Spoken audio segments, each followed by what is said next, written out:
Қазақстан мен Венгрия арасындағы ат экспедициясына биыл 10 жыл толмақ. 2012, 2016, 2018 жылдар 3 жыл қатарынан өткен экспедиция биылда жалғасын таппақ. Ұйымдастырушылардың айтуынша экспедицияның негізгі идеясы әйгілі ғұн патшасы Аттиланың тарихыңды ұмытпа, өткеніңді ұлықта деген нақыл сөзінен бастау алған.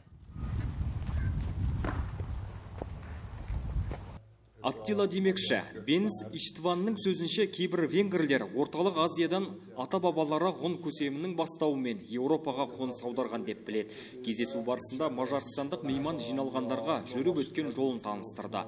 Ол бұған дейін Қазақстанға салт атпен 3 рет келген. Мажарстанда басталған жібек жолымен ат үстінде экспедициясы Әзірбайжан арқылы Каспийді кесіп өтіп, еліміздің батыс, солтүстік, оңтүстік, орталық өңірлерін түгелдей атпен аралап елордаға жеткен.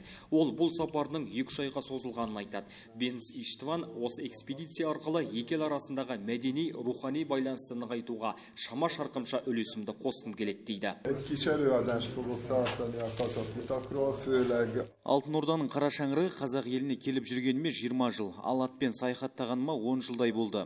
Бүгін Ақтөбеге аялдап отырмын. Бұл елге саяхатым алғаш рет 1999 жылы Венгриядағы Мажарстан қыпшақтары ұйымының ұйытқы болуымен басталған еді. Қайда барсам да құшақ жайған халықты көрем. Ал бұл жолғы сапарымыз көшпенділердің әскери өнері деген тақырыпты өрбейді. Айта кеткен жөн, Еуразиялық бірлік қорының президенті Бенс Иштван қыркүйектің 18-25 аралығында ұлттық спорт түрлерінен Ақтөбеде өтетін республикалық фестивальге арнайы келген. Өзіміздің ұлттық спорт түрлерінің олимпиадасы, республикамыздың барлық облыстары келеді.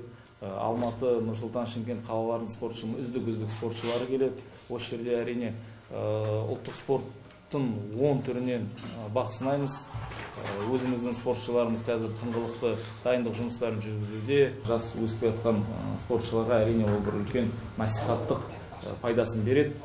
Бұл фестиваль және жібек жолымен ат үстінде экспедициясын бір уақытқа жоспарлаудың мақсаты ортақ тарихымызды ұлықтау дейді ұйымдастырушылар. Азамат Әбілқайыр, Мержан Аманжолов, Ақтөбе телеарнасы.